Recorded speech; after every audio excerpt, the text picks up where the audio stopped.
Bien, empezamos esta charla en el nombre del Padre y del Hijo y del Espíritu Santo. Amén.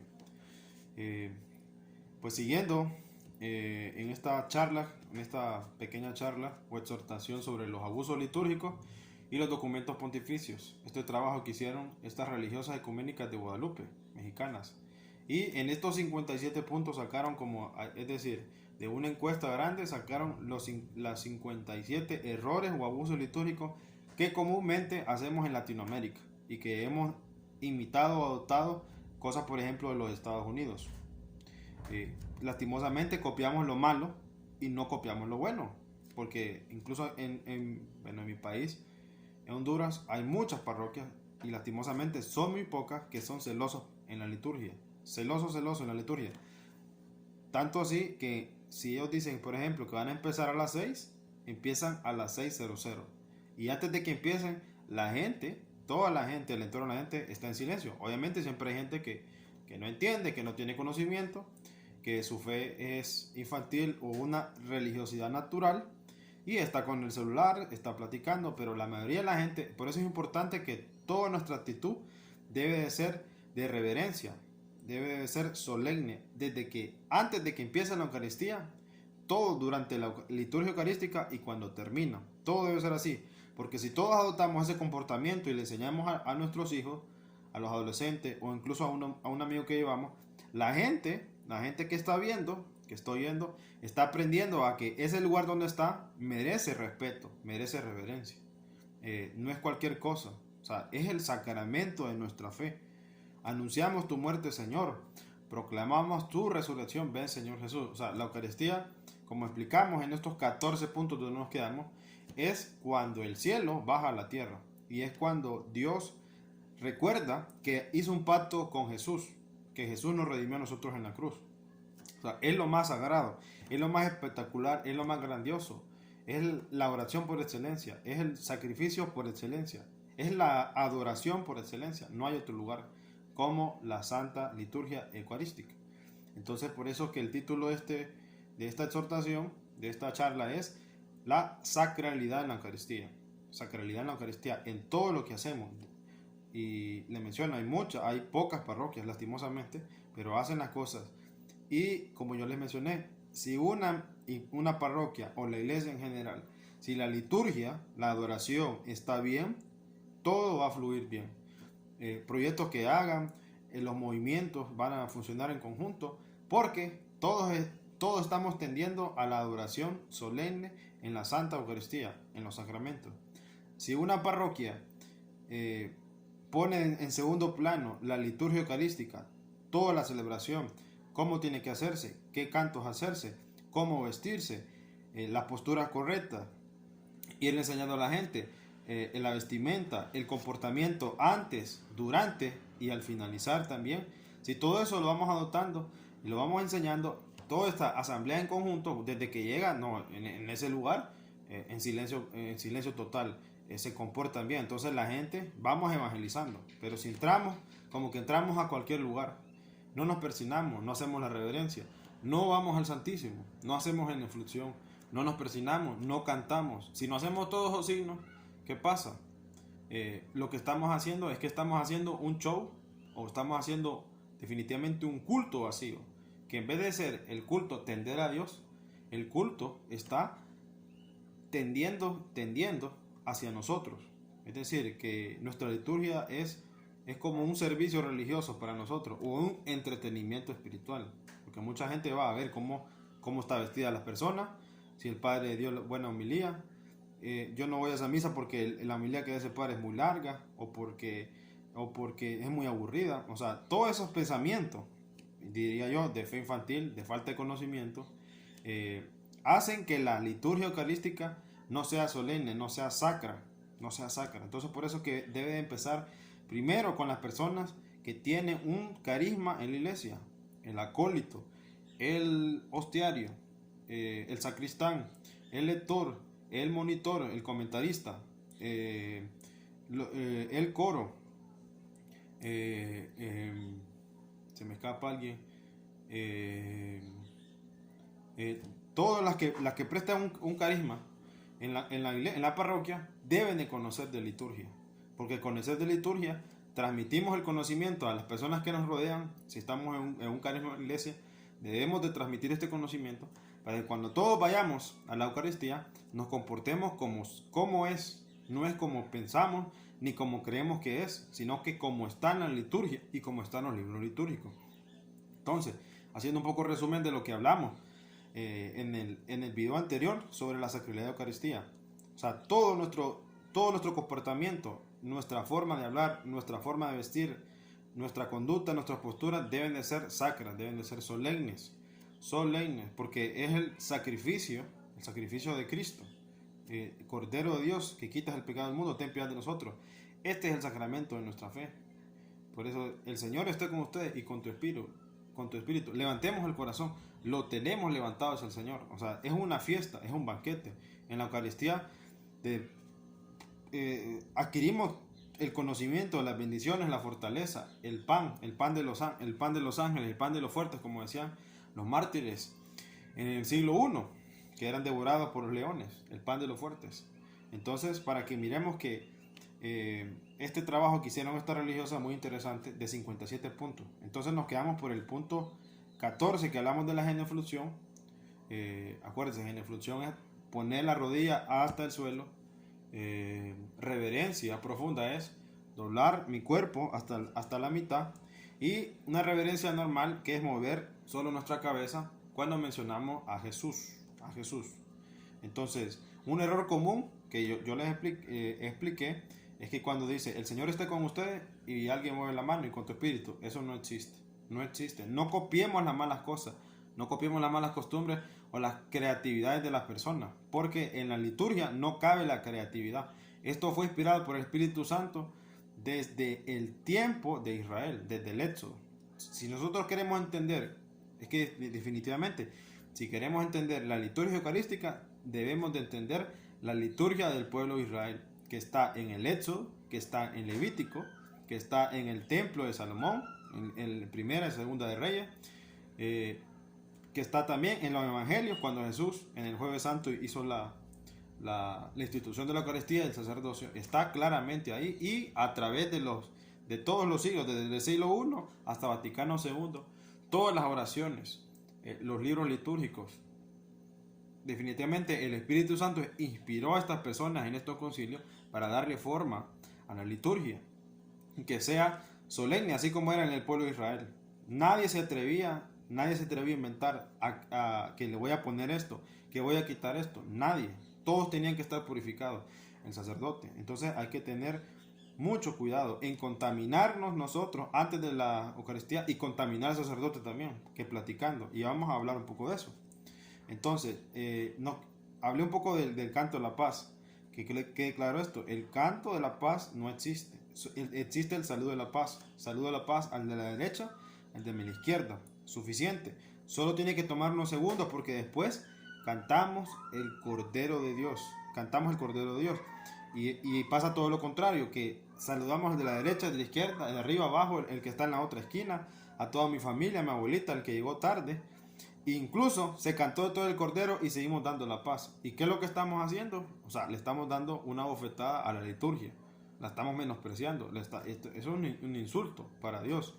Porque el sacerdote está extendiendo sus manos, está partiendo el cuerpo de Cristo, y nosotros estamos haciendo otras cosas que no debemos de hacer. Y la gente que mira piensa que es normal. La gente toda nuestra mirada debe estar puesta al cuerpo y la sangre de Cristo. Cuando el sacerdote, el Cordero de Dios, lo levanta. Entonces hay que tener mucho cuidado en eso. La paz solo es el de la derecha y la izquierda, el saludo de la paz. Por eso que el canto de la paz no se debe hacer. No es litúrgico, no se debe hacer. Eso viene probablemente de Estados Unidos o de personas que tienen mucha creatividad, pero en la iglesia no cabe la creatividad. Cabe la inspiración del Espíritu Santo. Y por eso que Dios a Moisés le dijo claramente: la liturgia va a ser así, el arca de la alianza va a ser así, todo el sistema sacrificial va a ser de esta manera, todos los materiales para el sacrificio van a ser de oro puro, todo. Así debe ser en nuestra parroquia. La silla presencial debe ser diferente de la otra silla. La mesa, el copón, los purificadores, el corporal, las casullas, que que usa el Padre. Deben de ser de lo mejor, de la capacidad, claro, pero si solo echamos un lempira en la bolsa, eso no ajusta ni para pagar la luz, peor para comprarle algo digno a un sacerdote, o para que subsista el sacerdote, o para que se sostenga el templo, si echamos un lempira. Entonces, después preguntamos que por qué Dios no nos bendice en la parroquia, porque esta parroquia no progresa, porque claro, no le estamos dando lo que merece la liturgia eucarística, no le estamos dando la adoración a Dios, y eso le expliqué muy bien. Para que haya adoración tiene que haber sacrificio, y para que tiene que haber sacrificio tiene que haber un altar, y todo donde se cumplen esas condiciones, solo en la Eucaristía. Por eso que todo lo que está puesto en la Eucaristía debe ser lo mejor de lo mejor, limpio. Incluso las personas que van a arreglar tienen que estar también concentradas en lo que están haciendo. No deben de poner el celular en la mesa, en el lambón. No deben de poner, ya expliqué, en el misal romano dice claramente qué es lo que se hace en el lambón. El lambón, un error, esto para los que escuchan que son lectores. Los lectores no deben de practicar la lectura antes de la Eucaristía. Ustedes deben de practicarlo en su casa, el monitor también, el que da las municiones o los comentarios de las lecturas. Debe preparar en su casa. No debemos de estar utilizando el lambón como para preparar o para estar ensayando cantos, por ejemplo, el salmo responsorial. No, el lambón no es para eso. El lambón no es para dar conferencia, no es para dar catequesis, no es para dar nada de esas cosas por el estilo. El lambón, lo único, como dice el misal romano, solo deben de ser proclamar las lecturas, cantar o recitar el salmo responsorial, leer el evangelio y el padre que haga la homilía. Solo eso se debe hacer ahí. ¿Por qué? Porque es un lugar, es la boca de Dios, designado para eso. Y la mesa también. La mesa, cuidado, que poner el codo, que poner, qué sé yo, las llaves del carro. Tantas cosas que ponemos ahí inconscientemente por la ignorancia. Pero es un lugar sagrado. Y por eso es que hay que conocer bastante el pueblo de Israel. El sistema sacrificial, la liturgia de los israelitas, que todo era sacro. Todo era sacro. Por eso que en los israelitas había el lugar santo, que sería el templo para nosotros, porque todo lo que Israel es prefigura, en el Antiguo Testamento es prefigura, es simbólico, y en el catolicismo, en el cristianismo, es una realidad, una realidad. Todo es prefigura porque apuntaba a Cristo, y en Cristo es realidad. Entonces, por ejemplo, el lugar santo, que era el tabernáculo, es el templo, pero el santo de los santos, que le decían los israelitas, para ellos era donde estaba el arca de la alianza, y donde también hacían el sacrificio del perdón de los pecados, donde estaba la tapadera del arca, el propiciatorio. Y para nosotros, ¿cuál es el lugar? El santo de los santos, donde está el sagrario, donde está la hostia consagrada. Ese es el sagrario para nosotros. Ahora, ¿quiénes entraban ahí? Solo podían entrar los levitas, incluso los levitas, que eran los sacerdotes. Solo ellos podían entrar. Y nosotros entramos a la iglesia como que estamos entrando a un estadio, a un rancho, a una discoteca. No nos persinamos, vamos mal vestidos, vamos a hablar, a platicar con las personas, y no vamos a platicar con Jesús. O sea, tantas cosas desde antes de empezar. Por eso es importante que si decimos a una hora, es una hora, porque le estamos dando el culto a Dios. Es decir, que en esta hora y media, 2 horas, lo que dure, vamos a dedicarnos solo a la adoración. A la adoración. Entonces hay una preparación previa. Un ayuno eucarístico de 3 horas. Un ayuno del Padre también. El Padre no puede contaminarse platicando con las personas, chisteando con las personas, comiendo con las personas. No puede ser eso. Mucho cuidado con las personas. El sacerdote, cuando se reviste, es intocable. No debemos acercarnos solo para poder confesarnos. Entonces, dice el punto 15. Bien, me tomó 14 minutos hacer como un resumen de lo que hablé en el primer video. Dice en el punto 15, dejan abierto el sagrario. Bueno, está hablando de un descuido. Definitivamente el sagrario tiene que estar cerrado para evitar un robo, un robo, porque hay gente que se dedica a la brujería y busca las hostias para profanarlas. Entonces el sagrario siempre debe estar cerrado, para las personas que están encargadas del sagrario, que son los ministros extraordinarios de la comunión, no de la Eucaristía, deben de manejar cerrado su lugar. Dice el punto 16, cantos muy mundanos, y esto es para el coro. eh, vamos a resumir cuál es la función del coro. Yo no sé si ustedes han ido a las iglesias, a catedrales, que el coro está en la parte de arriba, en la parte de arriba, que como dicen los comediantes, es una serenata al revés, ¿va? Que la serenata los cantantes están abajo y a quien se le canta está arriba. Entonces, en este caso, el coro está arriba y a quién le canta, al que está más arriba. O sea, el canto es para a Dios. Y como dice en la plegaria eucarística al Padre, antes de que cantemos el santo, esa es la razón de ser del coro, o ya puede ser que sea un solista. Hay muchas parroquias que canta una o dos personas, porque a veces no es importante el número, sino la calidad y en la forma y el enfoque que le estamos haciendo. Dice el Padre antes de que cantemos el santo, dice, por este misterio de salvación, unidos a los ángeles y a los santos, cantamos a una sola voz el himno de tu gloria y cantamos santo, santo, santo, santo. Ahora, ¿cuál es la razón del coro en la liturgia eucarística? Esto que menciona el Padre, unirnos al coro de los ángeles a cantar la gloria del Señor diciendo santo, santo, santo. No hay otra razón. O sea, si alguien me está escuchando que dirige coro, que está en el coro o que es solista, que canta en las Eucaristías diarias, qué sé yo, esa es la razón de ser del coro o de un solista, es unirse al coro de los ángeles y cantar la gloria del Señor diciendo santo, santo, santo. No hay otra, no existe otra. No es para entretener a las personas, no es para... Nosotros venimos a animar la misa, es que no, la misa no necesita animación. Podemos estar en una Eucaristía sin cantar toda, o puede estar a capela y la Eucaristía es la misma. La Eucaristía es la misma, hermano. Hay muchos padres, y lastimosamente muchos padres que, bueno, que el relativismo que está embotada a su mente y dicen, no hagas mucho canto muy solemnes porque hoy de todos modos no vino mucha gente. O sea, más bien él le está diciendo mal el enfoque al coro o al cantor. O sea, el servicio tiene que ser siempre para Dios. Nosotros le cantamos a Dios y los cantos que cantamos obviamente participa la asamblea. Por eso aquí dice el punto 15, cantos muy mundanos. No debemos de poner cantos que no son litúrgicos, Nosotros por lo menos en Honduras tenemos un libro que se llama los cantos del seminario mayor, Ahí ese compendio de cantos, que es muy bueno, se los recomiendo.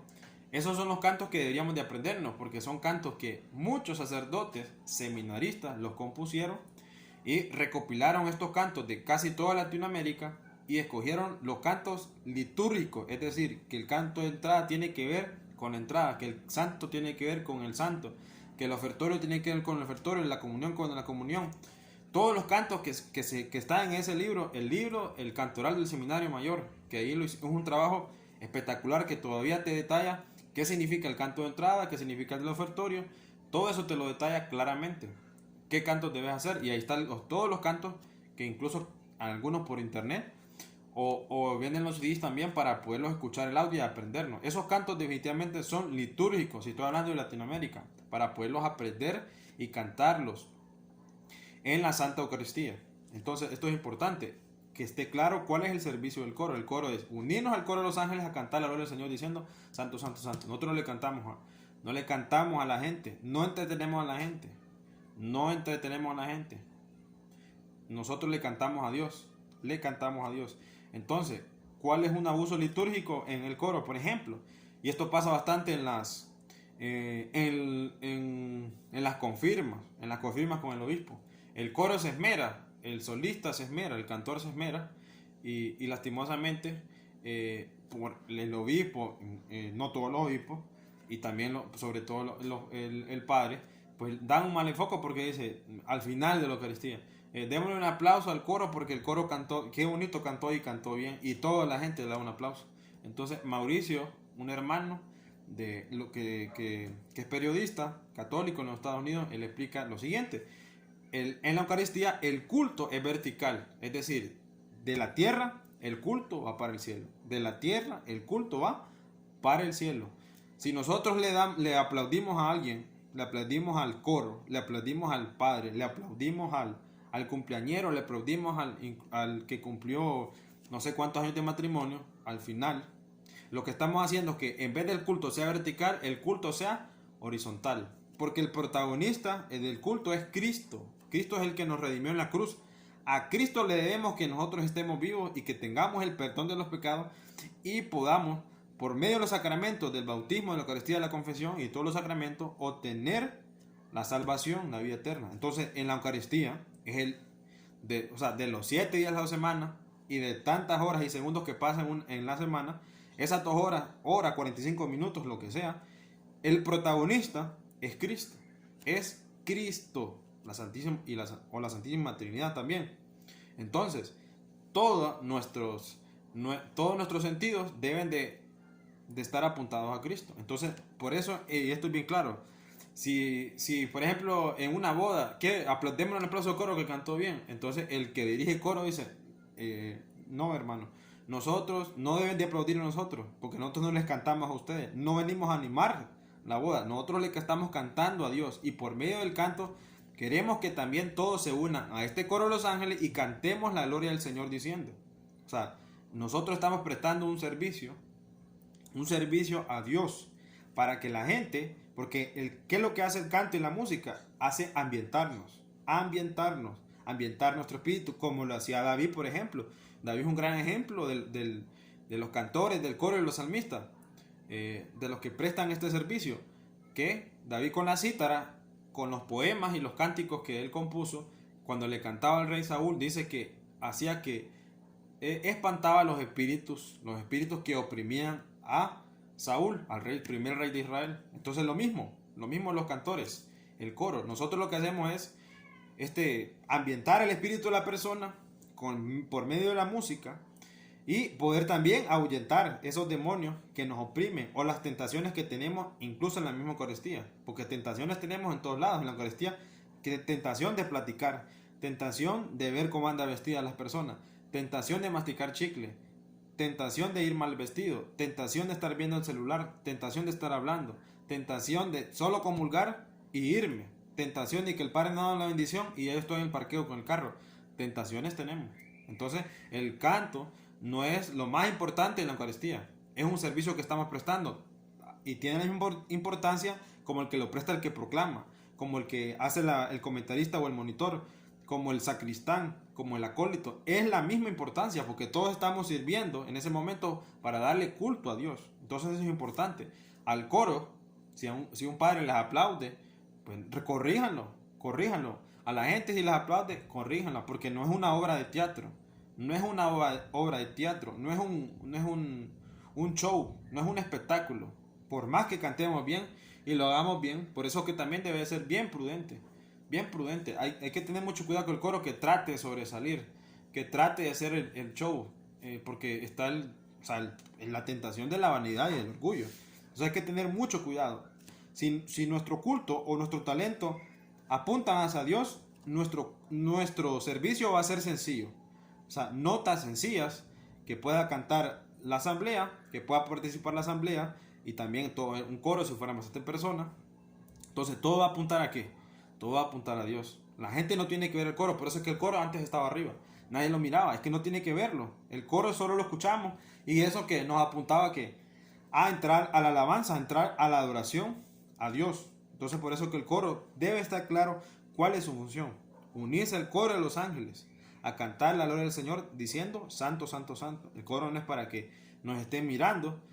Las personas que participan del coro tienen que ir bien vestidas, no tienen que estar platicando, no tienen que estar el que dirige el coro pendiente si la guitarra está afinada, si la mandolina está afinada, si el piano está bien, porque nosotros también participamos del culto, participamos de la adoración. Eso es un pecado, es una tentación de los que dirigen el coro o de los sacristanes o del que proclama, el que se cree como el director de la orquesta. Refiriéndome a todos los carismas, esta gente está más pendiente de lo que va pasando, del misterio, porque es un misterio, la Eucaristía es un misterio, de lo que está pasando. Entonces nosotros igual ponemos la atención en las lecturas, participamos en todos los diálogos, respetamos los silencios, somos también igual que parte de la asamblea y debemos de estar pendientes de eso, porque ¿qué pasa? Como repito lo que dice Mauricio, el culto que debe ser vertical se vuelve horizontal y en vez de darle culto a Dios nos damos culto mutuamente. Cuando nos aplauden al coro, cuando le aplauden al sacerdote que habló bonito, o que qué sé yo, o que le aplauden a los cumpleañeros. No, esas cosas se hacen, lo recomendable es hacerlo. Terminamos la Eucaristía y hacerlos aparte. El Padre que los bendiga aparte. El matrimonio que los bendiga aparte. Y muchos padres también hacen esto después de la homilía. Bendicen al matrimonio y no debemos de aplaudirles porque la Eucaristía no es para, es que no es para ellos, es para Dios. Es para Dios. Entonces hay que aprender a diferenciar el culto a Dios y nuestras celebraciones, nuestras cosas que no son malas. Aplaudir a los compañeros. No es malo aplaudirle a, por ejemplo, a 50 años de matrimonio. No es malo. Lo malo es en el momento que lo estamos haciendo. En el momento que lo estamos haciendo, que no es el momento ni el lugar para hacerlo. Eso lo podemos hacer después. Por ejemplo, un padre que está cumpliendo años también. ¿Qué podemos hacer? La bendición. El padre termina con la bendición y en el salón parroquial o en otro salón le podemos cantar al padre, le podemos cantar a otra persona. Pero ya ha terminado la Eucaristía. Mientras el padre no hace la oración conclusiva, la Eucaristía no ha terminado. Entonces no podemos meter ni cantos, no podemos meter ni obras de teatro, no podemos meter ni cosas, ni sustituir cosas por eso. En la liturgia se tiene que hacer como está en el misal romano. Ya le vuelvo a recordar. Toda la gente que presta un carisma tiene que leer la instrucción general del misal romano, la redención en sacramento de Ratzinger y el cardenal Francis, para no cometer errores y abusos litúrgicos. Yo lo que quiero en estos videos es que entendamos que así que nosotros, la Iglesia Católica, el cristianismo, somos la prefigura del Antiguo Testamento. O sea, todo el culto que es Israel, solemne, serio, la vestidura de los sacerdotes. O sea, si nosotros estudiamos bien eso, lo que usaban los sacerdotes, lino puro, púrpura puro, oro macizo, nada de 10 quilates o oro que sean puros, que sea impuro. Todo lo que se usaba, todo lo que se hacía era solemne y santo. ¿Por qué? Porque era el culto para Dios. Entonces lo mismo debe ser para la Eucaristía. No podemos contaminarnos, no podemos contaminar al sacerdote. Entonces eso es importante que el coro lo tenga claro. Que hablamos del punto 16, que los cantos son muy mundanos. Aquí, bueno, hablé un poco más de la cuenta, pero es importante que el coro sepa cuál es su función. Entonces, dice en el punto 17, intercalan el evangelio con el pueblo. Que es decir, que puede ser que hay un padre que él está leyendo el evangelio y que también la asamblea le está respondiendo. O muchos padres también que por cómodos están sentados en la silla y le dicen a una persona, lea usted el evangelio. Y la persona, como no conoce liturgia, allá va a leer. Como ovejita obediente va a leer el evangelio. Y esto hay que tenerlo claro. El misal romano dice, el único que puede leer el evangelio es, obviamente, si hay un obispo, lo lee el obispo. Si está el obispo y lo puede leer, que lo pone a leer a un concelebrante, lo lee el sacerdote. Y si el sacerdote no lo quiere leer o propone a otra persona, lo debe leer un diácono. Hasta ahí solo puede leerlo un obispo, un sacerdote, un presbítero o un diácono. Solo esos pueden leer el evangelio. Si alguien le dice, lea usted el evangelio porque no lo quiere leer, no lo voy a hacer, porque está cometiendo un abuso litúrgico. No le compete. Lo mismo que el pueblo de Israel. Un sacerdote hacía su función. No es que le decía a la gente, no, venía a hacer mi trabajo. No, porque ¿qué pasaba? Se morían. Si las cosas no las hacían bien. Por eso que toda la cultura, el pueblo judío fue cayendo en decadencia. O sea, desde que Moisés, Levítico, Éxodo, Levítico, Números, el rey David, Salomón, Zorobabel, todo eso, Israel iba cayendo en decadencia, porque no hacía el culto y no cumplía los mandamientos. Y hasta que ese culto se murió en el año 70 de nuestra era, con la destrucción total del segundo templo. ¿Por qué? Porque no respetaron los mandamientos y no hacían la liturgia como debían de hacerlo. Entonces, es importante. El evangelio, ¿dónde se lee? En el ambón. Ya expliqué. En el ambón, como dice el misal romano, se proclaman las lecturas, se canta o se recita el salmo responsorial, se hace la homilía, se canta el pregón pascual y se canta el pregón pascual y se puede también hacer la homilía. No para hacer ni conferencia, ni catequesis, ni el presbiterio hacer obras de teatro o presentaciones del coro. No, el presbiterio, donde está la mesa, el ambón, la silla presencial, es un lugar sagrado. Nadie debería de pisarlo, nadie debe de subirse. Por eso que antes del Vaticano II habían barandales que la gente no tenía acceso. Es que no tiene que tener acceso, porque nosotros de atrás tenemos que estar viendo, oyendo, oliendo, palpando, cantando con la boca todo el sacrificio. Entonces, por eso que el Vaticano II, lastimosamente, por eso que se hacen estos documentos, para que la gente recuerde y le dé el enfoque que tiene que ser de lo sacro. Dice el punto 18, usan lenguaje vulgar. Yo creo que aquí está refiriéndose a todas las personas. Ya les expliqué. Desde que entramos en silencio, estamos en la iglesia, en la celebración litúrgica, en silencio. Salimos en silencio. Afuera podemos platicar, planear y aplaudir y todo lo que queramos afuera, no en el templo, porque el templo es el lugar santo. Igual que el pueblo de Israel, el tabernáculo, el lugar santo. ¿Y cuál era el santo de los santos? Para Israel, donde estaba el arca de la alianza, donde estaban los 10 mandamientos. ¿Y cuál es el lugar santo de los santos para nosotros? Donde está el Santísimo. Entonces, por eso que nuestra actitud, nuestra conducta debe ser solemne, en silencio. Así tiene que ser, así como lo hacían los israelitas. Entonces, no podemos usar un lenguaje vulgar en la Eucaristía para expresarnos, para predicar. No podemos usar un lenguaje vulgar. Tenemos que respetar el lugar donde estamos. Dice en el punto 18, en el punto 19, ya no está la vela del Santísimo, o hay muchas velas, Bueno, aquí se refiere que, acuérdense, en el Santísimo, en el Santo de los Santos, donde está el sagrario, donde guardamos las hostias consagradas, el cuerpo de Cristo, debe de haber siempre una vela, o sea, una vela encendida, o algo que ilumine ahí, que sepa que ese lugar está Cristo. Está Cristo ahí, está Cristo, porque Cristo está en todos lados. Pero en esa iglesia, en esa parroquia, en ese lugar, está también ahí. Y debemos de tener algo que oriente a la persona que está ahí. ¿Por qué? Porque mucha gente que a lo mejor no sabe, entra al lugar y se pone a rezar y a lo mejor no la mirada la tiene en el suelo, qué sé yo. O sea, eso es para tal vez la gente que tal vez no tiene mucho conocimiento, y es importante que las personas que sepan pues pongan una vela o algo que apunte un reflector ahí, que ahí está Cristo, están las hostias consagradas, está el cuerpo de Cristo. Dice el punto 20, la unción de los enfermos se da a los sanos, y a veces en cada misa.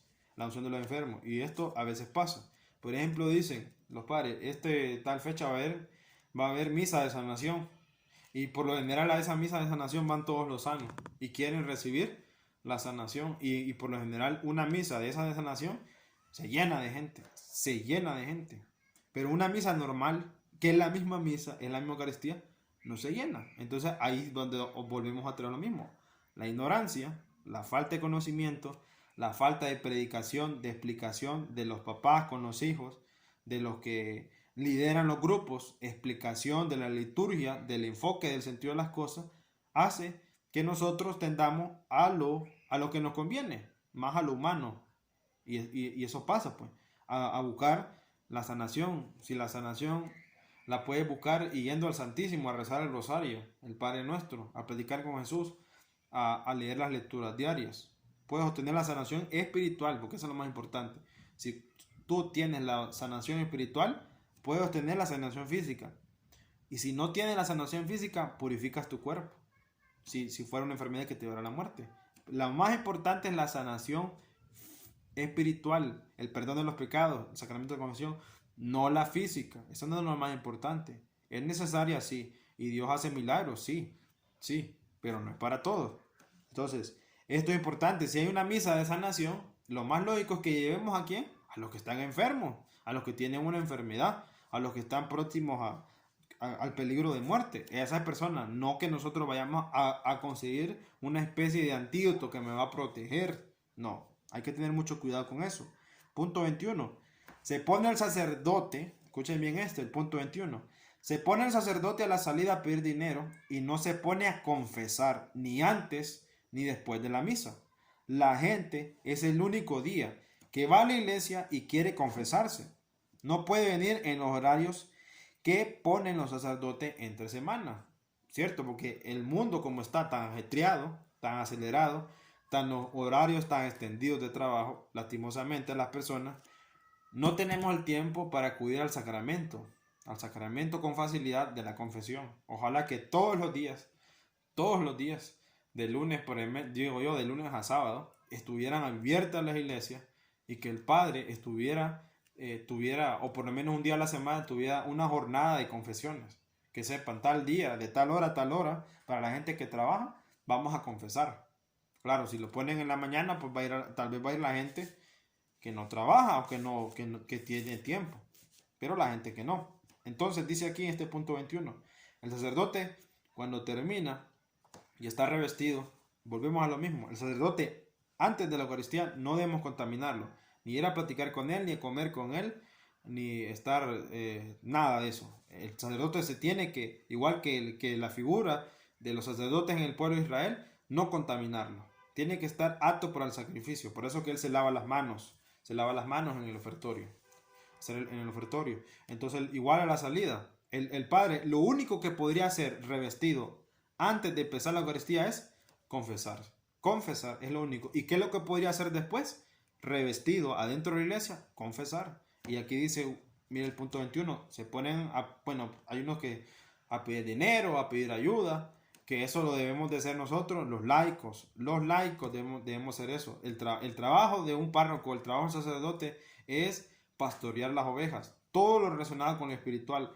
En lo administrativo, claro, él puede opinar, pero en lo administrativo, quienes estamos llamados a llevar la batuta, somos los laicos, somos los líderes de los grupos, todo lo administrativo, porque el padre no tiene sueldo. Nosotros tenemos que costear la luz y todas esas cosas, comprar cosas nuevas, proponer cosas que ayuden al culto, que ayuden a la liturgia, que ayuden, eso es más importante, al culto y a la liturgia, a la solemnidad de la liturgia. Eso es lo que debemos de, porque como dice Jesús, buscad primero el reino de Dios y todo se os dará por añadidura. Entonces, si lo aplicamos en la parroquia, buscar primero la solemnidad a la liturgia, el respeto a la liturgia, tal como está en los libros litúrgicos, y todo lo demás se va a dar por añadidura. Claro, una gente consciente de la liturgia, del culto a Dios, de la adoración, va a dar ofrenda, no va a dar ofrenda, porque no es limosna la que damos, es ofrenda, vamos a ofrendar algo digno según nuestras capacidades, a ofrendar con alegría, sabiendo que esto que estamos dando, si es para comprarle una mejor casulla al Padre, una mejor silla, una mejor mesa, unos mejores vasos sagrados, copón, patena, purificadores, etcétera, etcétera, etcétera. No flores artificiales, flores naturales, no flores artificiales. Por ejemplo, el misal romano ya está todo roto, viejo. El libro donde lo vemos en lecturas está todo roto, viejo. Hay que cambiarlo, hay que comprar uno nuevo. Dios siempre le ha gustado las cosas nuevas. Entonces, en esas cosas nosotros tenemos que llevar la batuta. Y el sacerdote, antes y después, debería revestido. Yo estoy hablando de revestido. Debe estar confesando debe estar el padre. No debe estar haciendo otra cosa. Si el padre ya se quitó sus hábitos y el padre lo quiere invitar, por ejemplo, lo quiere invitar a comer o quiere platicar con él, dirección espiritual, ya no revestido, fuera del templo, lo podemos hacer. Pero antes de que empiece la Eucaristía y cuando finalice con la bendición y el padre está revestido, todo tiene que ser solemne, tiene que ser sacro. Miren el punto 22. Los sacerdotes usan ornamentos folclóricos y de estilo bizarro. Bueno, los ornamentos están claro establecidos. El padre tiene que andar alba y tiene que andar la casulla y la estola, esas tres cosas. Solo los obispos usan la mitra, que eso viene del pueblo de Israel. La mitra que usaba el sumo sacerdote para hacer el sacrificio por el perdón de los pecados, el Yom Kippur. La mitra, que eso viene de ahí. Bueno, incluso todos los ornamentos de los sacerdotes vienen del pueblo de Israel. Por eso dice San Pablo, en hebreo, lo que era prefigura en Israel, en nosotros es realidad. sea, le estamos dando la continuidad. Entonces, todas las vestiduras tienen que ser según el tiempo litúrgico, que está el color blanco, está el color verde, está el color rojo, está el color morado. Y todo lo que usa el sacerdote tiene que ser digno. Si hay que invertir dinero en comprarle al sacerdote o tener vestiduras, porque hay sacerdotes que van a servir a la parroquia y van y no tienen, por ejemplo, qué sé yo, casulla, tienen que haber según la talla para que el padre pueda usarla. Y tiene que ser lo mejor de lo mejor. No le estoy pidiendo que vayan a comprar lino puro, ¿va? O tela, qué sé yo, italiana de seda, pero tiene que ser algo digno, algo solemne, algo que sobresalga en los colores. No puede ser cualquier cosa, como dice aquí en el punto 22, folclórico o cambiar el estilo. No, tiene que ser según lo establecido por el litúrgico, con el alba, con la casulla y con la estola. Con estola. Solo el obispo usa la mitra y que siempre andan con el solideo. Aquí. Ahora, dice el punto 23, el Santísimo está fuera de la iglesia. Uy, esto es grave. El Santísimo está fuera de la iglesia. En la iglesia también hay encíclicas que hablan de la arquitectura. Creo que Benedicto XVI habló bastante de la arquitectura de la iglesia. O la arquitectura del templo. Qué bonitos son las catedrales viejas. Las catedrales que se tardaron años en hacerlas y duran 300, 500 años. Entonces, por ejemplo, si nos tocara estar en un lugar donde, qué sé yo, celebramos en una casa y que tiene como un proyecto de construir un templo, siempre hay que buscar una arquitectura parecida a las viejas. No puede alguien inventar, aquí está el templo y el Santísimo, el Sagrario está por el otro lado allá, no. Siempre tiene que ser según la arquitectura que ya tiene la iglesia. O sea, el templo tratar de que sea alto el techo, porque así son las catedrales, son bien altas, porque estamos apuntando aquí al cielo, estamos apuntando a Dios. Y un lugar, ya sea puede estar a la derecha o a la izquierda, cerca del presbiterio, el lugar santo de los santos, el Santísimo. No puede estar un sagrario fuera del templo. O sea, hay que tener mucho cuidado con la arquitectura. Por ejemplo, que si invita a un qué sé yo, a un arquitecto, a un ingeniero moderno, pues él va a proponer cosas creativas modernas, pero nosotros, la iglesia nunca va a pasar de moda. La iglesia jamás va a pasar de moda. Jamás va a pasar de moda. Y si ya está la arquitectura, solo hay que seguirla. Solo hay que seguirla de acuerdo a las capacidades que tenemos. O sea, no ocupamos un lugar inmenso, pero si un lugar pequeño, una arquitectura debe ser de acuerdo a lo que ya está establecido. O sea, la forma del templo no puede ser parecido a una cancha de basquetbol o un montón de cemento y todo cuadrado. No, tiene que tener una arquitectura. Y también adentro de la iglesia, una belleza en las imágenes, en todo lo que tiene que llevar. Entonces eso es importante. Vamos a ver, dice el punto 25. Los lectores son invitados a relatar algo en la misa o a presentarse. Ahora, esto es lo que el que presta el servicio, bueno, le decimos lectores, pero la palabra correcta son proclamadores, porque leer podemos leer todo, pero no todos podemos proclamar. No todos podemos proclamar. Eso es un carisma que da el Espíritu Santo, no todos. Y hay que tener mucho cuidado. A todos, alguien que está en un carisma de la iglesia o que es coordinador de algo, si están preparando la Eucaristía, no deben de poner personas que porque yo quiero participar y quiero leer tal lectura, no. Las lecturas no se leen, las lecturas se proclaman. Y hay, en el misal romano dice las condiciones del proclamador. O sea, primero tiene que estar vestido dignamente, si le toca proclamar, pero tiene que cumplir ciertas condiciones. ¿Cuáles son las condiciones?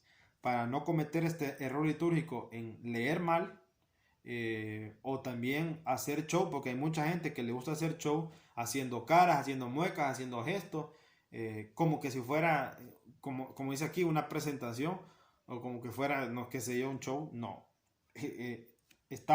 Acuérdense, está en un lugar santo que es el ambón, es la boca de Dios. Debe estar una postura correcta. Pero ¿cómo debe proclamar el lector? El lector, claro, tiene que primero tener buena entonación. Eso es importante. Si una persona que quiere participar y tiene voz suave, no puede proclamar. Imagínense que se vaya la luz, que falla el sonido y no tiene voz, no se va a escuchar nada. Y algo que no se escucha, no se puede entender. No, el Dios pasa a través de la palabra y se pierde. Entonces es importante, este carisma es importantísimo. Igual que todos los carismas. El que va a proclamar primero tiene que tener buena entonación. Entonación. Es decir, voz fuerte, voz entendible. Tiene que proclamar despacio, respetando las comas, los puntos y comas y los signos de admiración. Eso es importante. Tiene que tener buena dicción. Dicción que tenga una buena pronunciación. O sea, todas esas cosas se practican. Pero más que practicarla es que tienes que tener el carisma. Si tú no tienes el carisma, porque alguien sea muy bueno, por ejemplo, puede ser profesor, puede ser un profesor, puede tener una profesión, puede ser profesor de español, puede ser una persona que lee bien, pero no puede ser un proclamador. Miren, pero no puede ser un proclamador. Es como también el coro, alguien que canta, tiene tono de tenor, o una mujer soprana, mezzosoprana, canta maravillosamente, pero no pueden tener el carisma para servir a Dios en el canto. No pueden tener carisma. Entonces es bien importante. Los carismas son dones del Espíritu Santo que nos capacitan para prestar un servicio, no una vanagloria. Entonces hay que tener mucho cuidado en el lambón. Si no cumplimos esas características, no podemos proclamar. Y hay una cosa importante que dice Mauricio Pérez también. Alguien que va a proclamar tiene que entender la lectura. Alguien no puede proclamar algo que no entiende. No entiende. Si no entiendes la lectura, busca ayuda. Si no entiendes definitivamente todas las lecturas que tú vas a proclamar, no estás haciendo nada. Tú no tienes el carisma. Siéntate y busca otro carisma. Pide al Espíritu Santo que te dé discernimiento, o simplemente siéntate en la asamblea. Que no va a pasar nada. No te vas a condenar por eso. Entonces miren todas esas condiciones. ¿Ves? Y eso también es aplicable a todos los carismas. Al cantor, al coro, al acólito. Si no tienes ese espíritu de servicio que te vas a desesperar y te vas a quebrar la cabeza en la Eucaristía, porque todo esto que estoy explicando no es que vas a estar con un tablero y vas a estar con un checklist. Esto se hizo bien, esto se hizo mal, esto se hizo bien, esto se hizo mal. No, yo por ejemplo, yo llevo meses y años se puede decir leyendo esto, y yo la Eucaristía la vivo igual. La gente haga las cosas o no haga las cosas, yo la vivo igual porque yo sé a lo que voy y entiendo, gracias al Espíritu Santo, lo que estoy viviendo y lo que estoy tratando en el culto a Dios. No me quita la paz. Yo no puedo hacer nada. Yo no soy el Espíritu Santo para cambiar a la gente, ni para que la gente haga correctamente toda la liturgia. Yo lo que puedo es aportar mi gran arena comportándome como me debo comportar. En el lenguaje, en mis movimientos, si a mí me toca como coro, como cantar, como solista, debo hacer las cosas como está en el misal romano, como está en la rúbrica, en el color rojo. A eso me tengo que apegar y yo no pierdo la paz. Pero hay mucha gente que tiene un carisma y se quiebra la cabeza y quiere que salga perfecto y por lo general no sale así y pierde la paz y no vive la Eucaristía. Entonces miren lo que habla el punto 25. Los lectores son invitados a relatar no, es que no van a relatar nada, no van a hacer una representación. O sea, miren lo que dije, tiene que tener buena entonación, buena dicción, tiene que entender lo que está leyendo, lo que está proclamando, porque está proclamando y el lector es el primer oyente. Es el primer oyente. No tiene, para mí, el proclamador tiene que estar viendo siempre el leccionario. Entonces ya les expliqué. El leccionario donde leemos las lecturas debe de estar en el lambón y se guarda después de la Eucaristía en un lugar destinado para eso. Pero el leccionario no es para que lo andemos agarrando antes de la Eucaristía y estemos practicando y lo estemos llevando para arriba y para abajo, peor para alguien que se lo lleve a su casa. El leccionario no es para eso. El leccionario también es un instrumento sagrado, tiene que estar donde tiene que estar. Tenemos toda la semana para practicar, para entender la lectura. Ya está el internet, podemos comprar un misal y no podemos estar antes, y eso es un error que he visto muy común. Mucha gente está parada ahí practicando, y es que no, en la Eucaristía no se tiene que practicar nada, ya todo tiene que estar establecido, y ya tiene que todo estar listo. Entonces es importante. No pueden ahí estar especulando, no pueden estar y todo eso. O sea, para alguien que sea proclamador, tiene que pasar un cierto tiempo, igual como el paracólito, para el que canta. Todos tienen que pasar un cierto tiempo de preparación para poder prestar este servicio. Y así lo ha hecho Dios. Dios llamó a Moisés y no le dijo, al día siguiente vas a sacar a mi pueblo. No, pasaron varios días, pasaron un montón de plagas y un montón de años para que lo sacara, para que prestara este servicio. Lo mismo también en la iglesia. Entonces, ojalá que quede quedado claro en los lectores. Y también un error que he visto yo al cantor, al que canta el salmo responsorial, y esto para los proclamadores también. Nunca en el diccionario y en el misal romano siempre hay rúbricas que están en color rojo. Lo que está en color rojo no se dice, no se dice. Podemos decir lectura del profeta Isaías, de la carta del apóstol San Pablo a los tesalonicenses. Pero cosas que están en color rojo no tenemos que decirlas. Y igual lo mismo para el que va a recitar o para el que va a cantar el salmo. Cuando uno se para, no debe decir buenas noches, el que va a proclamar. No puede decir primera lectura. ¿Primera lectura para qué? Si sabemos que es la primera lectura. Puede decir lectura. Ahí dice en el diccionario, lectura tal. Pero no es necesario decirla. Podemos decir, del profeta Isaías, de la profecía de Isaías, de Ezequiel, o lectura del profeta Isaías, no tiene de malo, pero cuidado con las cosas que están en color rojo. Un error común en el salmo responsorial es que la gente cuando se para dice, al salmo responderemos, al salmo cantaremos. No, esa cosa no es incorrecta. Es incorrecta porque el salmo sí que no es un canto, aunque lo cantamos, pero no es un canto. Es una respuesta a la primera lectura. Entonces, si alguien lo va a leer, lo va a proclamar, lo va a proclamar, esa es la palabra, o lo va a recitar, se pone de pie y hace la estrofa. El Señor es mi pastor, nada me falta. Así, el Señor es mi pastor, nada me falta. Miro la asamblea tiene que responder, el Señor es mi pastor, nada me falta. La gente que sabe liturgia va a responder y la gente que no sabe los va a seguir. Cheque. Entonces, y empieza la estrofa y las 4 líneas y después vuelve a repetir, el Señor es mi pastor, nada me falta y vuelve a repetir. Pero no tenemos que decir, al salmo responderemos, al salmo cantaremos. No, esas cosas no son litúrgicas. Tenemos que apegarnos al misal romano. La rúbrica te está diciendo qué es lo que sigue. ¿Qué es lo que sigue? Es como el padre no está diciendo cada punto, no está leyendo la rúbrica. La rúbrica le está indicando el orden de las cosas y qué es lo que tiene que hacer. Lo mismo también, ojalá que haya quedado claro para los lectores y para los que proclaman o cantan el salmo. No se tiene que decir el salmo tal, no, se proclama y se empieza con la estrofa. Si se canta la estrofa, mira la asamblea, ellos repiten la estrofa, después siguen la que canta el cantor, y así. Y ya estuvo. Eso es todo lo que tiene que hacer. No hay que complicar las cosas, no hay que salirlo de la liturgia. Vamos, minuto 52 ya. Dice, el punto 26, dan testimonios en lugar de predicar. Dan testimonios en lugar de predicar. Esto es importante. La homilía no debe sustituirse por la prédica de una persona, por el testimonio de una persona. Esas cosas las podemos hacer en otro momento. Puede ser al final de la Eucaristía, una persona va a dar un testimonio, una prédica, no sé, qué sé yo. Pero la homilía no puede sustituirse. Así está en el misal romano. Y eso está en la iglesia primitiva.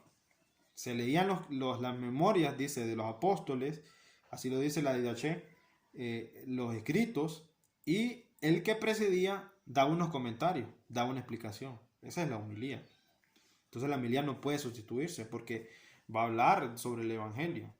Uno de los grandes para las homilías, San Juan Crisóstomo, que San Juan Crisóstomo significa boca de oro. Ese hombre era un espectáculo dando homilía, un espectáculo, igual que San Ambrosio, igual que San Agustín. Esos convirtieron a muchas personas solo con la homilía. Y pueden buscar las homilías de San Juan Crisóstomo, del Evangelio, de muchas cosas. Y era un espectáculo lo que hablaban. O sea, en la homilía es importantísima que el sacerdote se prepare. Yo he visto muchos sacerdotes que se preparan toda una semana. O se preparan el mero día. Investigan, vienen al Antiguo Testamento. Por eso el catecismo dice el sentido literal, el sentido espiritual, el sentido moral, el sentido anagógico. O sea, todo ese sentido lo van a explicar ellos, lo van a explicar y es bien rico. Entonces la homilía no se debe eliminar. En la homilía, y ya dijimos, la homilía la puede ser en la silla que preside o la puede ser en el ambón, pero no puede bajar, como explicamos en el video anterior, no puede bajar y caminar y estar dialogando con las personas. No, él está explicando. Eso es importante. Dice, El punto 27, no hay crucifijo en el altar, dice. Bueno, en la misa se utiliza la cruz presidencial, una cruz grande con una base, que es la cruz procesional, que van al inicio de la Eucaristía, cuando se hace la procesión. Y también hay una cruz que debe ir a la mesa, que está viendo al sacerdote, porque recuerda que el sacerdote está celebrando in persona Christi, en persona Cristo. Es como que Cristo bajara y estuviera presidiendo la Eucaristía. Entonces, debe ir ese crucifijo viendo al sacerdote en la mesa del altar, y la cruz presidencial que está a la par, a la derecha del ambón. O sea, todos los signos que hay en la iglesia, como dice Fran Morera, los signos no es para quitarlos, los signos es para explicarlos. Los signos no hay que quitarlos, hay que aprendernos eso. Los signos en la iglesia están para explicarlos. Todos los signos que están en la iglesia, en la Eucaristía, tienen un significado. Y cuando sabemos el significado, la verdad que la Eucaristía es una belleza, es algo espectacular, espiritualmente hablando, porque para mucha gente, pues físicamente, materialmente hablando, no, porque mucho tiempo, muy aburrido, es lo mismo, no es la repetición, es la renovación del sacrificio de Cristo. Entonces, al entender los signos, estos signos porque están ahí, entonces nosotros le vamos a dar el enfoque, darle el culto a Dios, darle el culto y la adoración, que es sobre todo, darle la adoración a Dios. Y yo estaba analizando, ya para terminar en el punto, vamos por el punto 27, no hay crucifijo en el altar. Yo estaba viendo, por ejemplo, los protestantes que, mal dicho, decimos evangélicos somos nosotros, porque nosotros estudiamos los evangelios en 3 años. Los protestantes, ¿por qué? Porque ellos protestaron la fe de la iglesia, Entonces, ¿cómo será el culto de oración de ellos? ¿Cómo será el culto? Yo estaba estudiando esto, pues debe ser un culto vacío. ¿Por qué? Porque si vamos a un lugar de eso, ¿qué es lo que está alrededor de esos lugares? No hay imágenes. No hay ni una imagen de Jesús. Y yo me pregunto, ¿por qué no hay imagen de Jesús? ¿Será por eso que dice que no hay que hacer imágenes? Pero una imagen de Jesús, ¿qué tiene de mal? Una imagen de Jesús, de una cruz. No hay. En un templo protestante no hay cruz. ¿Pero por qué? Qué raro. Qué extraño eso, porque nadie se ha detenido en eso. Si en la cultura israelita el templo estaba lleno de signos, estaba lleno de querubines, estaba lleno de panes, por ejemplo, los 12 panes que representaban las 12 tribus de Israel, la vara de Aarón, el amenorál, candelabros, tantas cosas que habían signos que significaban algo y que nosotros en la iglesia los mantenemos. La mesa, las 2 velas laterales, el amenorál de los 7 brazos, si estuvieran en una solemnidad, el licenciario, que también estaba en la cultura israelita, el padre cuando se lava las manos, o sea, todo viene del pueblo judío. Y eso enriquece el culto. Entonces, yo me pregunto entonces, en el culto de ellos, ¿cómo será ese culto? Es un culto vacío, porque miras el templo, está vacío, no hay imágenes. ¿Y qué es lo único que hace? ¿Qué es lo único que hace? O sea, ¿por qué digo esto? Porque ¿cómo dejamos la fuente?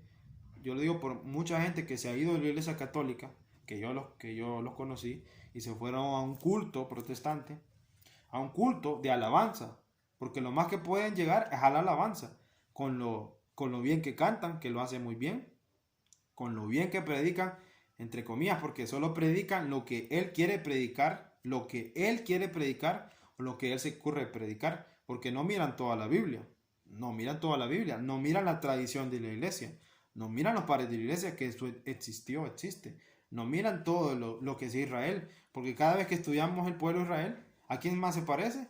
A la liturgia de los católicos. Entonces, ¿cómo es posible que dejemos una fuente por un charco? Eso es lo que estamos haciendo.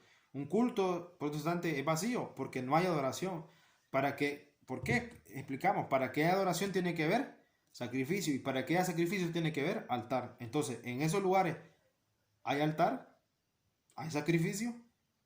Entonces, ¿hay adoración? No hay adoración. Lo más que hay es alabanza. Porque, por ejemplo, bueno, lo que yo he visto en la televisión y lo que he estudiado yo, predican, cantan, hacen el diezmo, y por lo menos nosotros, bueno, imaginen qué gran diferencia. Miren lo único que hacen. Van, cantan, hacen horas, oran, qué sé yo. Incluso he visto muchos canales de televisión que dicen, llama a todo el teléfono, vamos a rezar por ti y ofrenda y te ponen el monto ya de un solo. Y eso pasa en la iglesia católica.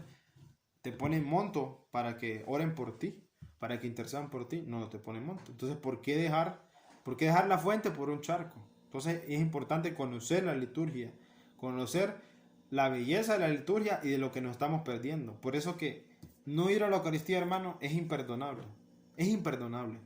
Y el más afectado somos nosotros, no Dios. Porque nosotros damos este culto de oración a Dios, pero en el fondo es para ayudarnos a nosotros, a la conversión, a ir dándole forma a este cuerpo que va a resucitar. Pero si nosotros, por ejemplo, somos indiferentes a este sacrificio, entonces, como dice Fran Morera, por ejemplo, si a nosotros nos aburre la misa y no nos gusta, entonces, ¿qué vamos a hacer en el cielo? ¿Qué rayos vamos a hacer en el cielo? Si nosotros no podemos, qué feo esta palabra, soportar una liturgia de 1 hora, 2 horas, que no debería ser la palabra soportar, porque nosotros vamos a vivir, a gozar del banquete, una fiesta. Si no podemos eso, entonces ¿qué vamos a hacer en el cielo?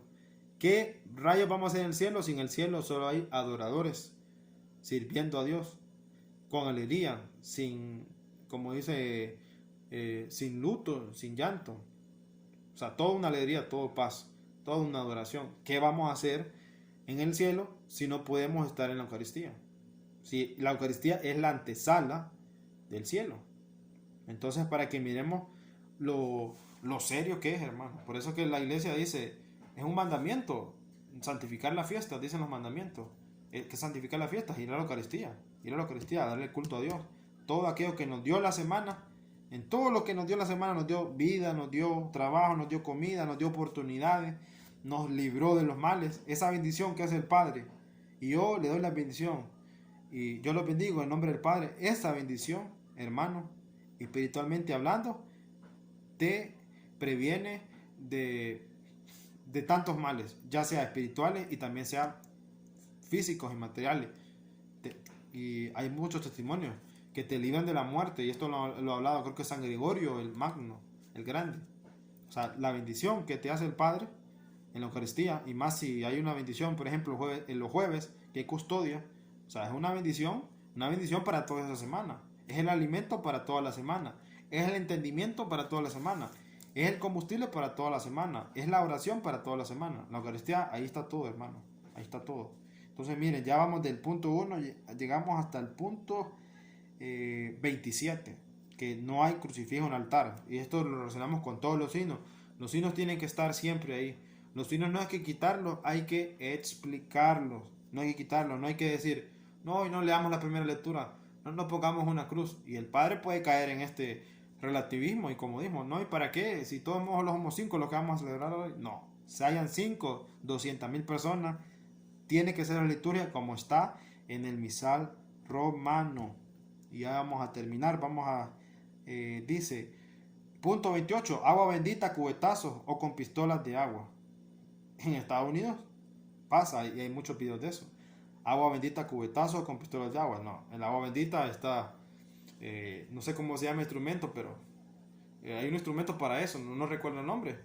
En la aspersión, en el rito de la aspersión, o sea, normal, pues normal, no es que a cubetazo el Padre bromeando o con una pistola de agua, pues. O sea, imaginen lo que al nivel que hemos llegado, que esto está, que pasa y está pasando, con una pistola de agua echar la agua bendita. Hermano, ¿a qué punto hemos llegado? ¿A cuánto hemos bajado? Estamos igual que el pueblo de Israel, llegando a lo más bajo para perder el pacto, para perder el lance, la bendición. Dice el punto 30, no, el punto 29, en lugar de los 3 manteles blancos de lino o de algodón, ponen un vidrio o un guardapolvo de colores. Bueno, ¿qué es lo que está diciendo? Que también en la mesa de la creencia y en la mesa del altar debe de ir un mantel blanco. Un mantel blanco, no podemos poner una placa de vidrio ahí, o no podemos poner nada. Debe ir un mantel blanco, que eso también viene del pueblo de Israel. O sea, el blanco, sabemos, la pureza. O sea, Ese color tiene que llamarnos la atención, que es algo diferente, las velas ahí. Entonces debe de ir un mantel blanco. Pues hay mucha gente que pone el mantel blanco y pone otro mantel bonito arriba, blanco, blanco, y no hay problema. Ese es el color ideal, el blanco ya sea en la mesa de la creencia y también en la mesa del altar. El punto 30, ya casi para terminar, porque son 57 puntos, ya por lo menos avanzamos hasta el punto 30. En lugar de cálices usan jarras y copas o cálices de barro poroso. Esto es importante. Por eso que yo les explico otra vez. Los instrumentos tienen que ser lo mejor de lo mejor, del mejor material. No podemos utilizar algo de madera porque se va a corromper, poroso, se va a salir. Imagine, va a caer la sangre de Cristo que se lleva en el suelo o en otro lugar. Entonces tienen que usar cosas que sean ideales para lo que se va a hacer. No podemos usar cualquier cosa. No podemos usar cualquier cosa. No podemos, por ejemplo, voy a poner un ejemplo. Por ejemplo, los cantores, que ahorita está la tecnología. Por ejemplo, si tenemos una tablet, por ejemplo, para tener los cantos aquí, que lo utilizan los músicos, miren, esa tablet debe de ser solo para eso. Solo para eso. Porque si la tablet la usamos para cantar, para guiarnos por los cantos en la Eucaristía, en la misa, pero también la utilizamos para ver otras cosas indecentes, entonces estamos profanando lo sacro. Eso es un gran ejemplo. Entonces aquí también, miren, los vasos no podemos usar cualquier vaso. Vamos a usar este vaso porque no hay, ni modo, no. Hay que comprar lo mejor de lo mejor, que sea, por eso tenemos que leer la historia de Israel y ver que usaban oro macizo, lo mejor de lo mejor, piedras preciosas. Porque no es para ver, ay, qué ricos somos nosotros, ay, que no, es para darle la honra a Dios, la honra a Dios, la honra a Dios. El punto 31, ya para terminar, una hora suficiente en lo que hemos explicado, porque hoy me enfoqué bastante en el coro, en los lectores y en algunos errores y abusos litúrgicos. Hasta el punto 31 vamos a llegar. Dice, misas en casas, en hoteles, en restaurantes, a veces en la misma mesa donde luego comen y beben. Y aquí voy a llegar hasta el minuto 10, 3 minutos quiero explicar esto. Escuchen bien, punto 31. Misas en casas, en hoteles, en restaurantes, a veces en la misma mesa donde luego comen y beben. Miren, qué importante. Vuelvo a explicar. ¿Dónde se hacía la liturgia en los judíos? En el tabernáculo y en el Santo de los Santos, en el Arca de la Alianza. Solo estaban esos lugares para hacer el sacrificio. Si eso fue prefigura y nosotros en realidad, el único lugar donde debemos de hacer el sacrificio y los sacramentos debe de ser en el templo. El templo. Por eso el templo es importante. Iglesia somos, como dice el canto, iglesia soy y tú también. Todos nosotros somos iglesia porque somos parte del cuerpo de Cristo, que Cristo es la cabeza. Somos iglesia. Ahora, el templo no es la iglesia.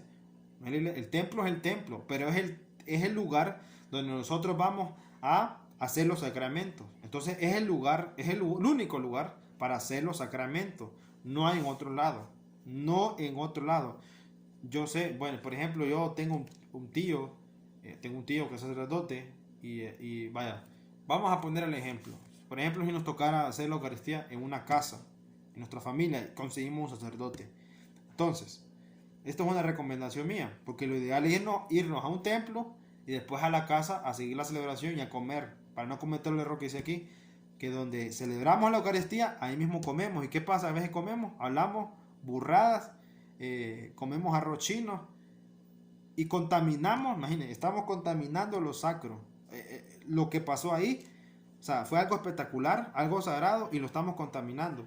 Por ejemplo, si nos tomamos, qué sé yo, cervezas o nos podemos fumar un cigarrillo en la misma mesa donde Cristo se partió. Entonces, para que miren lo sagrado de las cosas, es como un hotel también. Nos presta una mesa, un hotel, y no sabemos qué cosas han hecho en esa mesa del hotel, en un restaurante también. Entonces, por eso es que hay lugares específicos para hacer las cosas. Ahora, si nos tocara, por ejemplo, voy a imaginar que vamos a un pueblo, a un lugar lejano, donde no hay iglesia, donde no hay lugar. y por ejemplo va el sacerdote y la gente que vive ahí, estoy hablando de un pueblo, o una casa puede ser. Entonces, debemos de comprar o llevar una mesa que específicamente sea para eso. Una mesa específicamente para eso. Comprar una mesa, qué sé yo, que sea armable, o una mesa fija, que la guarden en esa casa, en ese lugar, que van cada, no sé, cada 3 meses a celebrar ahí porque no hay templo. Pero tienen, todas las cosas que usan, tienen que estar guardadas dignamente y usarlas solo para eso. O sea, no puedes decir, mira, la mesa donde estudia mi hijo, bueno, usámosla pues, solo pongamos el mantel blanco y ya estuvo. No, incorrecto. Acuérdese, todo lo que es tocado por Dios es para Dios. Es para Dios. Así el pueblo de Israel. Lo que se ungía con aceite, eso estaba marcado y sellado para Dios.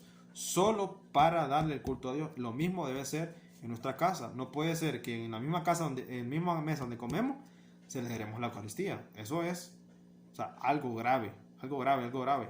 Entonces lo ideal es que compremos una mesa, por ejemplo una familia, compremos una mesa, compremos todos los utensilios, qué sé yo, por si el padre no anda los vasos sagrados, los vasos, los instrumentos, el padre yo sé que anda el misal pequeño, y lo hacemos dignamente, y conscientes que lo que hemos hecho ahí, igual guardamos la silla, la guardamos en un lugar digno, porque el padre tiene que bendecir esa mesa, que esa mesa va a ser específicamente solo para eso, igual una tablet también, si va a utilizar tablet para cantar, tiene que bendecir un padre, porque es específicamente solo para eso, solo para eso. Entonces lo bendice y ya estuvo, lo guarda, para no profanar lo sacro, para no llegar a ese extremo. Entonces podríamos hacer eso, en un pueblo, qué sé yo, el lugar donde la van a hacer, en una casa, porque hay muchos lugares, en colonias por ejemplo, se rotan en las casas, y hay que tener cuidado, esa mesa tiene que jalar y seguirse llevando, y guardarse en un lugar, o mantenerse en un lugar digno, que solo es para eso. Una bolsa, por ejemplo, que se guarde esa mesa, que solo sea para guardar eso, o guardar todos esos instrumentos o utensilios para la Santa Eucaristía. Entonces nos vamos a quedar hasta el punto 31, y esto es importante que lo sepamos, pues si nos toca estar en una Eucaristía, una casa por ejemplo que me invitaron, y miramos que donde van a celebrar la Eucaristía y van a comer, no, si tú sabes de liturgia, escuchaste esto, no, hay que poner freno, hay que darle, y puede ser que el padre, porque aquí no hay que tener miedo que nos vayan a criticar y que nos vayan a comer, porque siempre va a estar el demonio diciéndonos, mira que se está metido a rollo, ¿por qué sos tan cuadrado? ¿Por qué sos tan metido a rollo? No te metas, hasta un sacerdote nos puede decir eso. Entonces no sé, ya vas de fariseo, ya vas de farisea, porque no, es que las cosas son como está en el misal romano. Si alguien te pregunta eso, hermano, y te dice por qué eres tan cuadrado y metido a rollo, es porque así está escrito en el misal romano. Y el padre que estudió en el seminario y sabe lo que es el misal romano, él tiene que estar de acuerdo. Que así está escrito en el misal romano. En el misal romano. Instrucción general del misal romano y la redención y sacramento. Que eso nos va a ayudar bastante. Entonces, ahí está la respuesta. Si alguien te dice, no eso, ¿y por qué? ¿Y por qué? ¿Y quién te dijo que no es así? Porque está en el misal romano. Y si alguien se pica por eso, yo te invito, como hermano, te exhorto a que leas el misal romano, instrucción general del misal romano y la redención y sacramento, para que te des cuenta que lo que yo te estoy diciendo está escrito ahí y hay que ser fiel. Nadie puede ni quitar una coma ni añadir. Nadie puede ni inventar ni tener creatividad. Entonces espero que hasta esta parte que llegamos, pues nos haya ayudado un poco a no cometer esos errores y abusos litúrgicos que nos llevan a profanar lo sacro, a profanar y muchas veces a cometer sacrilegios. Sacrilegio es una cosa grave, una cosa grave. Entonces, para que esto vayamos aprendiéndolo, vayamos estudiándolo, porque yo, imagínense, trato de sintetizar en una hora lo que llevo leyendo meses e incluso hasta años. Entonces ustedes también, esto es como el impulso, esto fue el impulso para mí. Yo escuché una catequesis o leí algo, esto solo fue un impulso para que yo investigara más, investigara la liturgia. Si no quieres estudiar la liturgia como era del pueblo de Israel, pero tienes que hacerla, definitivamente tienes que hacerla. Bueno, empieza leyendo la instrucción general del misal romano, empieza leyendo la redención y sacramento, y eso te va a llevar a lo otro, y vas a conocer y vas a darle el sentido a la liturgia eucarística. Entonces, si hay más personas en la parroquia que le entienden esto y le dan sentido a la liturgia, pues todos vamos a contagiar y vamos a vivir la Eucaristía. Entonces, terminamos esta charla. En el nombre del Padre, y del Hijo, y del Espíritu Santo. Amén.